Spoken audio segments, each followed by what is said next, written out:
Hello guys, तो today हम पढ़ेंगे juvenile justice system. Juvenile justice system क्या है, इसका पर्पस क्या है और इसके आउटकम कौन से होंगे अगर सही से इम्प्लीमेंट किया जाता है। तो जुवेनाइल जस्टिस सिस्टम हमें पता है कि क्रिमिनल जस्टिस सिस्टम से अलग है। जुवेनाइल्स मीनिंग जो इंडिविजुअल्स बिलो 18 ईयर्स या 16 ईयर्स ऑफ एज हैं, तो उनको जुवेनाइल्स बोला जाता है। और जुवेनाइल जस्टिस सिस्टम डील करता है जब वो individuals below 18 years of age engage करते हैं किसी क्राइम में या ऑफेंस में, तो उनको डील किया जाता है according to juvenile justice system. अब हम इसकी पहले तो डेफिनेशन पढ़ लेते हैं कि वो क्या है। तो जुवेनाइल जस्टिस सिस्टम का फोकस किस पे होता है? वो होता है रिहेबिलिटेशन में। मीनिंग कि उनको जो है ना, उनकी जो नीड्स होती हैं उनको उनका बिहेवियर करेक्ट किया जाता है। कैसे किया जाता है? पहले तो हम उनको एजुकेशन देते हैं, दूसरा हम उनकी जो है ना साइकोलॉजिकल बिहेवियर को करेक्ट करते हैं, और एग्रेसिव जो बिहेवियर है उनको थ्रू साइकोलॉजिकल थेरेपी हम उनको करेक्ट करते हैं, और उसके अलावा उनके बिहेवियर को भी रेक्टिफाई करते हैं। फिर आता है गोल ऑफ द सिस्टम, यही है कि रिहेबिलिटेट करना है उनको और फिर इंटीग्रेट करना है सोसाइटी में। Through this principle juveniles are given a second chance कि वो खुद को करेक्ट कर सकें और सोसाइटी में री इंटीग्रेट कर सकें, ताकि एक प्रॉपर चांस हो to grow in this society. Okay. फिर आता है प्रिवेंटिंग सिस्टम में इन्वॉल्वमेंट। तो पहले तो हमें जुवेनाइल्स को क्राइम में इंगेज करने से रोकना है। वो कैसे रोकेंगे?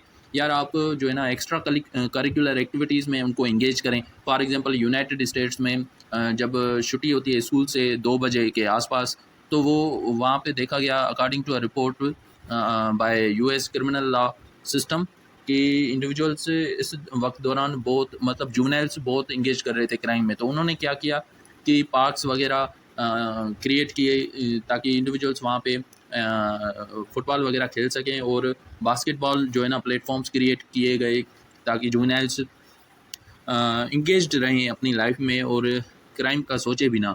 तो ये एक तो है, और दूसरा हम ये भी कर सकते हैं कि उनको फैमिली बॉन्डिंग स्ट्रॉन्ग करें, और उनको जो है ना एकेडमिक लाइफ को अच्छे तरीके से सुपरवाइज़ करें ताकि वो ग्रो करें सोसाइटी में। ऐसा ना हो कि वो ग्रो नहीं करें और उनके पास कोई फ्रस्ट्रेशन वगैरह हो और वो इंगेज करें क्राइम में। तो उनके जो बॉन्डिंग है ना with society, with school, with family, वो हमें स्ट्रॉन्ग करनी है, और उनको पहले ही हमें क्राइम से रोकना होगा। फिर हम आते हैं कि प्रोसेस क्या है ना जुवेनाइल जस्टिस सिस्टम का। उससे पहले हम एवोल्यूशन पढ़ लेते हैं जुवेनाइल जस्टिस सिस्टम की। एवोल्यूशन पहले कैसे हुई कि 1899 में फर्स्ट जुवेनाइल कोर्ट इस्टेब्लिश की गई। यूएस की एक स्टेट है जिसमें काउंटी कुक काउंटी इलियोनिस है, वहाँ पे फर्स्ट जुवेनाइल कोर्ट इस्टेब्लिश की गई, और फोकस किया गया रिहेबिलिटेशन और प्रोवाइडिंग प्रोटेक्टिव सुपरविजन। ठीक है। फिर 1963 में हमें पता है गिजॉन वर्सेस वैनराइट केस हुआ, जिसके तहत ऑल सिटीजन्स को right to an attorney provide किया गया इंक्लूडिंग जुवेनाइल्स। फिर 1966 में Kent versus United States case हुआ, जिसके तहत जुवेनाइल्स को right to hearings, legal representation and written statements provide की गई। ठीक है। फिर 1967 में इनरे गोल्ड केस हुआ, जिसके तहत जुवेनाइल्स को सेम कॉन्स्टिट्यूशनल राइट प्रोवाइड किए गए जस्ट एज ए अडल्ट्स। ठीक है, including the right to a lawyer, meaning उनको एक लायर रखने की भी इजाज़त दी गई। फिर हम आते हैं कि इसका प्रोसेस क्या है जुवेनाइल जस्टिस सिस्टम का। यार, किसी भी क्राइम के फर्स्ट अटेंडेंट जो होते हैं ना, लॉ इन्फोर्समेंट होती है, और वो पुलिस जो है ना किसी भी क्राइम सीन की फ़र्स्ट अटेंडेंट होती है। तो वो पुलिस जब किसी भी जुवेनाइल्स को क्रिमिनल सीन पे देखती है, तो उनको या तो वार्निंग प्रोवाइड करती है, या फिर अगर सीरियस ऑफेंस है, हीनस ऑफेंस है, तो उनको रिफ़र करती है टू अ जुवेनाइल कोर्ट, या फिर उनको डिटेन करती है। ये 3 जो है ना वो प्रिंसिपल्स फॉलो करते हैं। फिर सेकंड प्रोसीजर ये होता है कि कोर्ट में इंटेक होता है उनका जुवेनाइल्स का, और इंटेक ऑफिसर्स या तो डिसमिस करेगा केस अगर इतना सीरियस नहीं है, लेकिन अगर सीरियस है तो प्रोबेशन रेफ़र करेगा, मीनिंग कि उनको टेम्पररी हम जो है ना रिलीज़ करेंगे सोसाइटी में under the supervision of probation officer, जो कि उनको एम्प्लॉयमेंट वगैरह प्रोवाइड करेगा और उनको सुपरवाइज़ करेगा कि वो किसी ऐसे बिहेवियर में इंगेज नहीं करता जो कि उनको वापस कोर्ट में लेकर जा सके। और थर्ड जो प्रिंसिपल फॉलो करती है कोर्ट, वो यही होता है कि उनको फॉर्मल चार्जेस वगैरह फाइल करती है based on evidence and circumstances. फिर थर्ड जो प्रोसीजर है वो जुवेनाइल कोर्ट एक्शंस इनफॉर्मल, मतलब इनफॉर्मल एक्शंस कौन से हैं कि उनको या तो प्रोबेशन पे रिलीज़ किया जाएगा, या फिर कम्युनिटी सर्विस जो है ना फाइन्स दिए जाते हैं कि आप जो है ना किसी भी कम्युनिटी सर्विस में इंगेज करें, फॉर एग्जांपल टीचिंग या फिर फ़लाना। और उसके अलावा हमारा पता है कि treatment to address the juveniles behaviour, उनको ट्रीट किया जाता है, प्रॉपर ट्रीट किया जाता है, उनको डिटेंशन सेंटर्स में रखा जाता है। वहाँ पे साइकेट्रिस्ट आता है और उनकी जो बिहेवियर है उनको अंडरस्टैंड करता है और उनको फिर एड्रेस करता है bye providing them alternatives. So now the fourth procedure and the final procedure is juvenile court actions. Formal, which in formal actions charges are filed.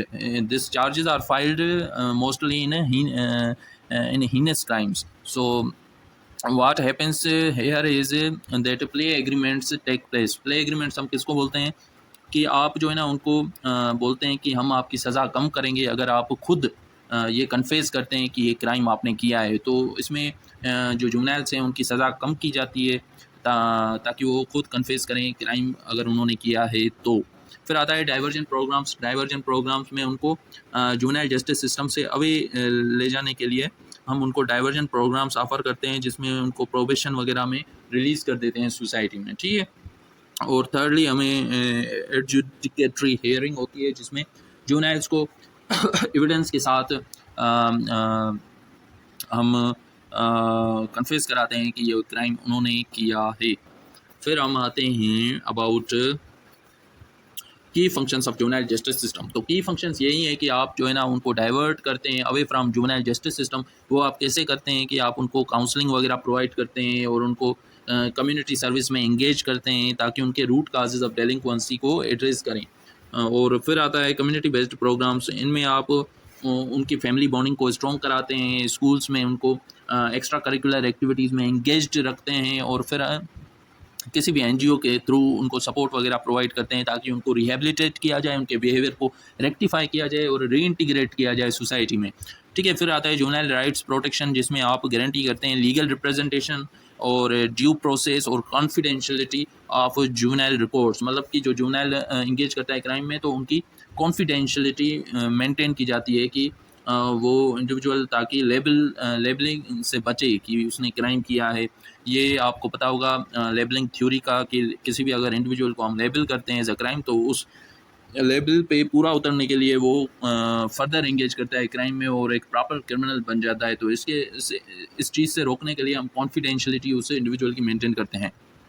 फिर आता है रिहेबिलिटेशन फोकस। रिहेबिलिटेशन फोकस में हम प्रायोरिटाइज करते हैं counselling को, meaning कि उनको काउंसल किया जाता है कि आप ऐसा करें, एडवाइस वगैरह प्रॉपर दी जाती है ताकि वो अपने बिहेवियर को और अपनी साइकोलॉजी को एड्रेस कर सके। थेरेपी वगैरह प्रोवाइड की जाती है। Education and vocational training. Vocational training हम किसको कहते हैं कि उनको किसी भी क्राफ्ट में या आर्ट में ट्रेनिंग दी जाती है। फॉर एग्जांपल पेंटिंग कराई जाती है and book reading, writing skills, ये जो है ना हुनर देने को हम वोकेशनल ट्रेनिंग कहते हैं। और ये पनिशमेंट से बचाने के लिए हम यही प्रोसीजर्स फॉलो करते हैं। उसके अलावा जुवेनाइल डिटेंशन सेंटर्स होते हैं, जैसे कि पब्लिक सेफ्टी नीड्स को फोकस किया जाए और rehabilitation, education and counselling provide की जाए। डिटेंशन सेंटर्स में बोस्टल इंस्टीट्यूट्स हैं और ये अडल्ट जो प्रिजन्स हैं वहाँ से जुवेनाइल से जाने के लिए, रोकने के लिए हम जो है ना ये डिटेंशन सेंटर्स इस्टेब्लिश करते हैं जहाँ को जुवेनाइल पे रखा जाएगा। क्योंकि अगर वो अडल्ट प्रिजन्स में जाएंगे तो वहाँ पे उनको और क्राइम करने की टेंडेंसी, सलाहियत बढ़ जा सकती है। उसके अलावा रिस्टोरेटिव जस्टिस है। रिस्टोरेटिव जस्टिस में हम क्या करते हैं, उनको रिपेयर करते हैं थ्रू विक्टिम ऑफेंडर मेडिएशन, मीनिंग कि जो विक्टिम है और जो ऑफेंडर है उन दोनों के जो फैमिलीज़ हैं उनके बीच में सुलह कराते हैं और फिर उनको एक प्रॉपर जुवेनाइल को चांस दिया जाता है कि आप दोबारा सोसाइटी में आ सकते हैं। उसके अलावा हमें पता है कम्युनिटी सर्विस है, रिस्टिट्यूशन है, ये सेम चीज़ें हैं जो मैंने ऊपर बताई दी आपको। और फाइनली हम डिस्कस करेंगे कि इसका जो इम्पैक्ट क्या होता है जुवेनाइल कोर्ट्स का डेलिंक्वेंसी पे।